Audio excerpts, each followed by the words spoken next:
really sick. No. I need a bathroom. No. Go in the corner! Hey!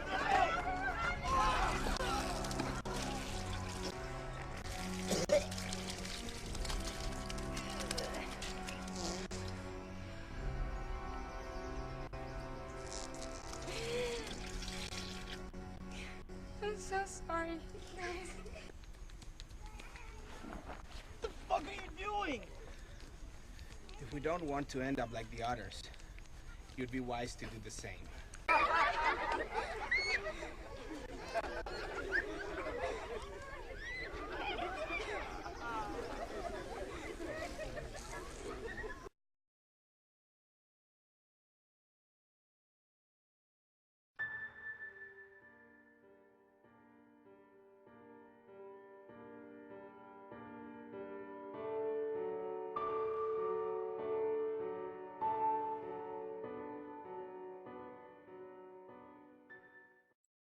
Hello everybody and welcome back to another episode of the 31 Nights of Halloween Horror! Rainbows from Hell. Yes, episode 4, night 4 of this 31 night extravaganza of horror, madness, mayhem, mania, and other words. Murder, yes, murder is part of it, of course. Have horror without murder, right? It's just... Anyways, so coming off of last night's episode where I reviewed the movie The Green Inferno, Cannibal Goodness, oh man, yeah, see? You know, skulls and stuff, all about that type of shit, man. Isn't that right, Crystal Skull guy? That's right, this is Zankoku! That's great, you know? I'm not a ventriloquist. Anyways. So I thought, hey, why don't I review a movie, another newer movie that came out this last several months, and a movie that has been highly regarded and touted and talked about. It is a slow burn of a movie, and that movie is The Witch, or the VVitch. VVitch. It's two V's. Not a W, it's two V's. Here. Right there. VVitch. Eddie. The Witch, or the Vitch. I say that. When I say the Vitch, it almost sounds like I say the bitch, but anyways. Yeah. So, The Witch is a slow burn of a movie, and if you like slow burn movies, then this may be right up your alley. I do enjoy a slow burn from time to time. However, I do admit I prefer much faster paced fare. However, I am a big fan of the Japanese movie Dark Water, and that movie is definitely a slow burn, but the payoff is really awesome and totally worth it. So, what about this movie, The Witch? Well, this movie takes place in colonial America, probably somewhere in the 1600s or 1700s.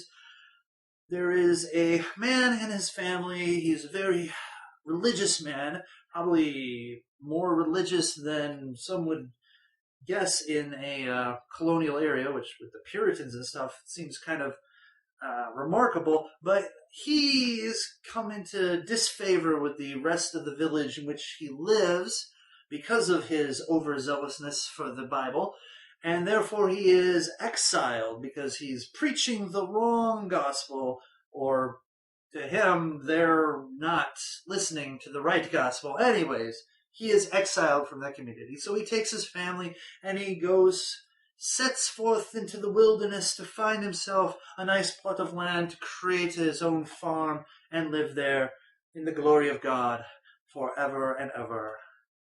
However, in the dark woods, there lives a witch, and the youngest child one day is abducted by her so that she can do blood ritual to restore her youth and beauty, and henceforth trouble that family, causing all kinds of pain and heartache and sorrow and madness with her bewitching powers.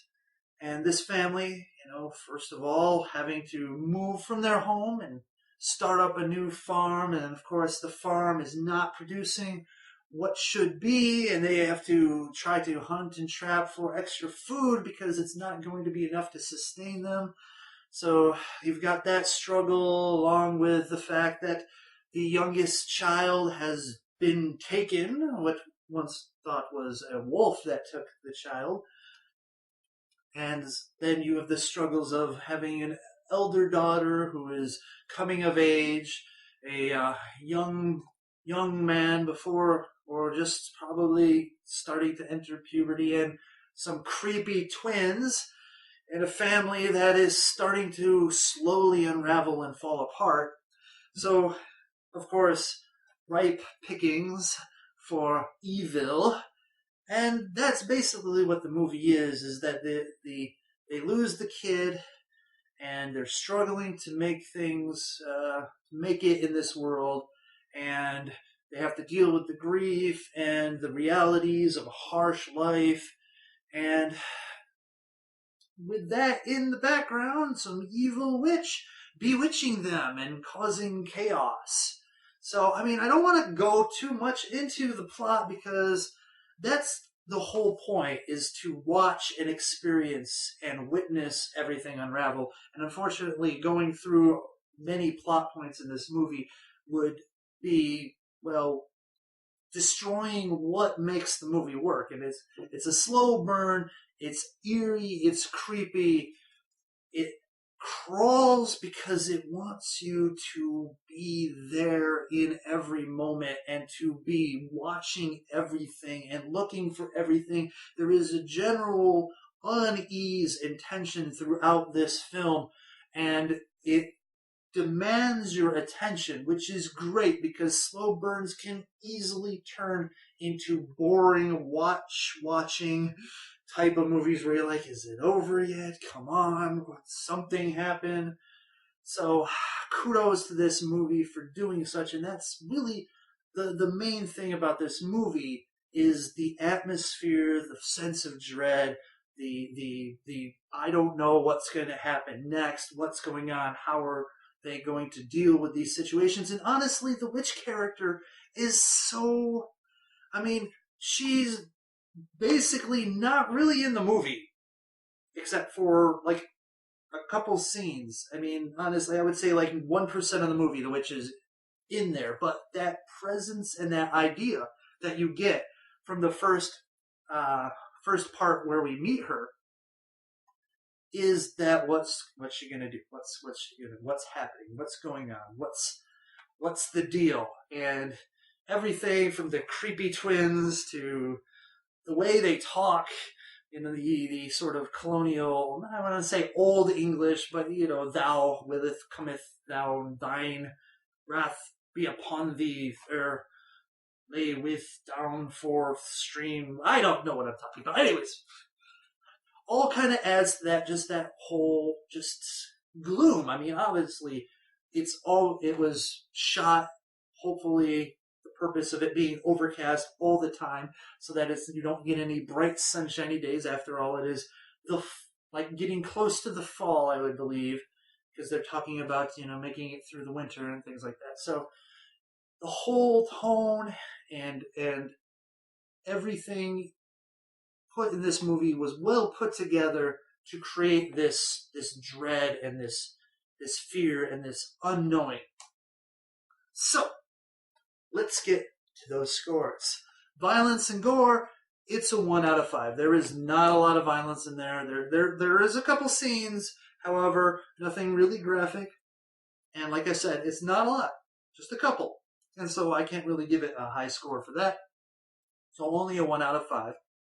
Shock value is a 3 out of 5. This one was kind of tough for me because there was 2 moments that were just kind of the jump for shock, and then there was just the shock of some of the things that were happening. And there was it gave you a feeling, and it unnerved you in certain ways. And that kind of shock has a good value and power to it.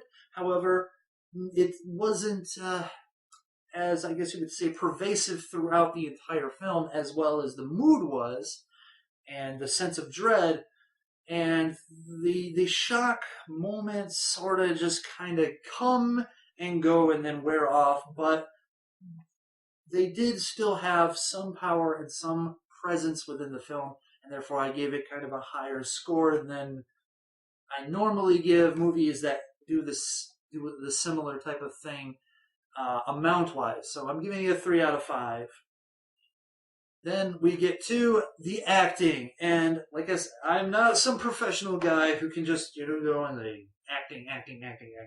I know all the nuance and everything. However, I know when I am enthralled in a performance, and I was enthralled in the performance of all of them. I think it was magnificent that they could seem very natural, speaking in that old type of dialect, and the emotions, and the scene where she's playing peekaboo with the child, and then you see her face, and then she's just the confusion into panic, into horror was there in that moment. You could hear the pain in the voice of the father when he was praying in the night. You could feel the confusion of the oldest son.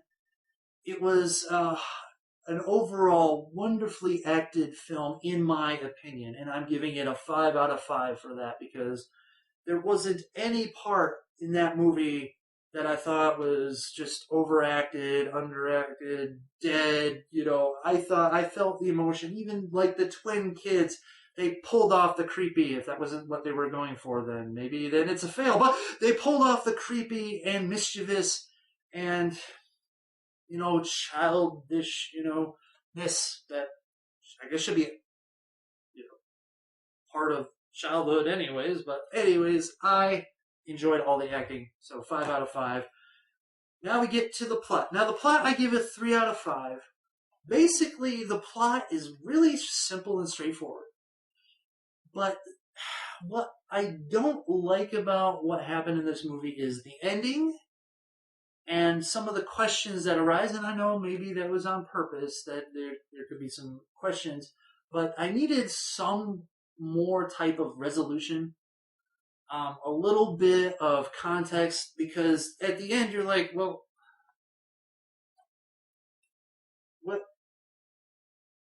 what's going on with the other things happening? And if you've seen the movie, you'll know what I'm talking about. I don't want to spoil anything, but it's like, well, okay, I just like some explanation. Plus the fact that the character, I just don't get where that character was coming from at that point of situation, because they've gone through this thing happening, and then all of a sudden I just don't understand how the person goes, unless they work a little bit more. And I guess maybe it's a subtle thing, because there's parts of me that go, okay, it might be because she felt, I used a spoiler, the person felt separated from the overall higher power, maybe, and therefore did what she did, or it did, oh god, I can't really, did what she did because of it, I don't know, but it just, I don't know, I didn't like the ending.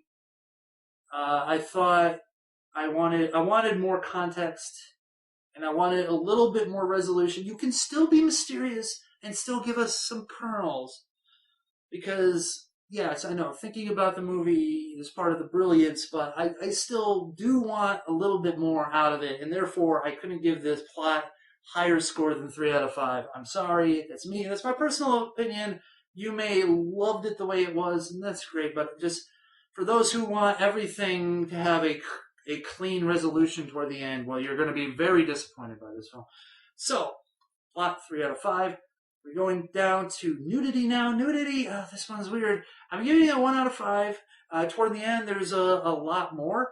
But basically, old, ugly, wrinkled witch booty and titty at the beginning is not the best thing, but still necessary to the context of the story, though. So here we go.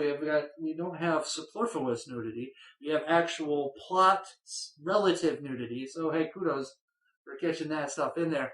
However, I mean, I can't really give it like a super score. Plus, there wasn't a lot of it, so 1 out of 5. There you go. Enjoyment factor. Now here comes the enjoyment factor. 3 out of 5.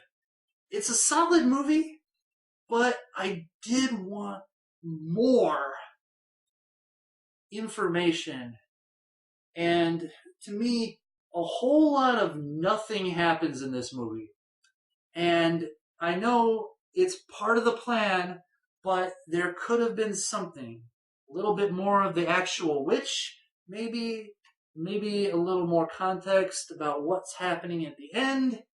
Something. But for me, when the credits were rolling, I went, that's it?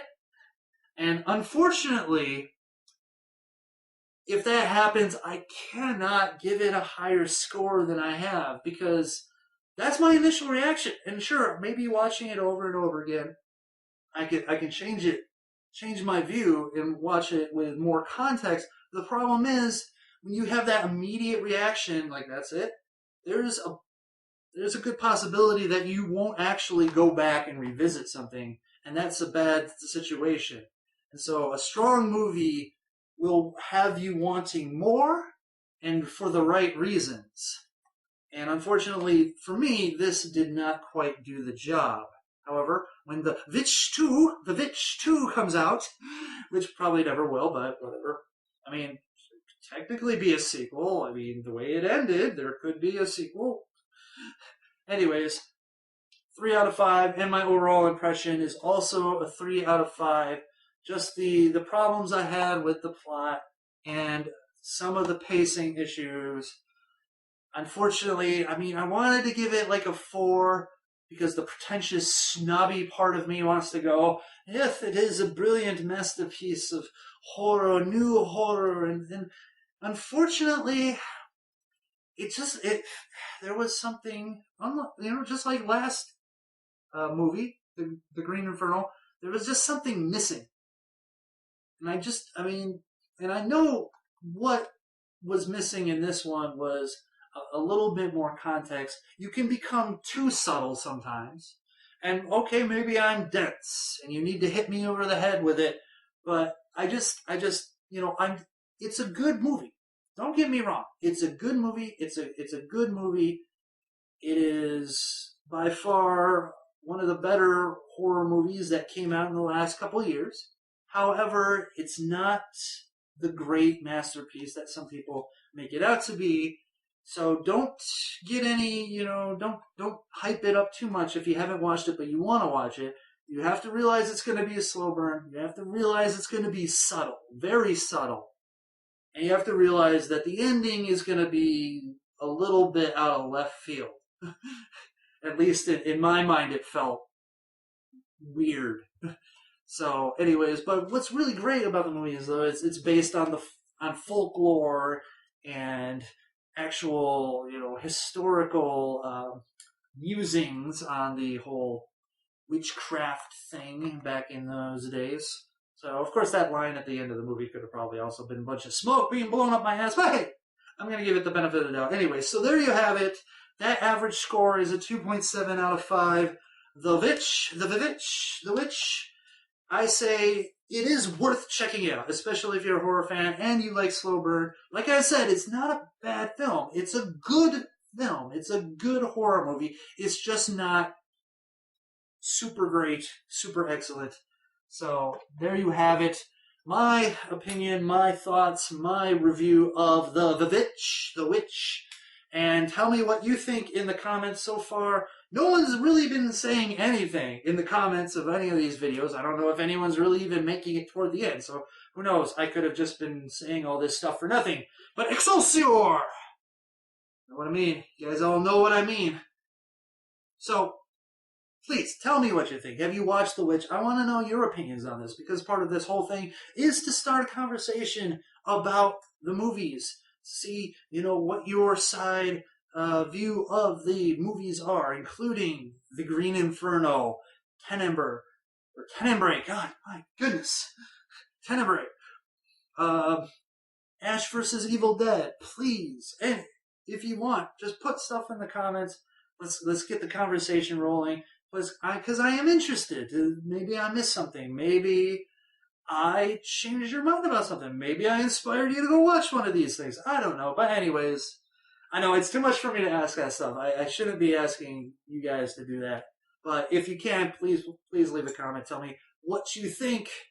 And of course, you could still request things for me to do, because I still have 20 plus days and I guess 20 plus nights of stuff to do. I know we got Friday the 13th, the original and the remake coming up, and I've got some other things planned. So until then, you guys in internet land, stay frightfully bewitched.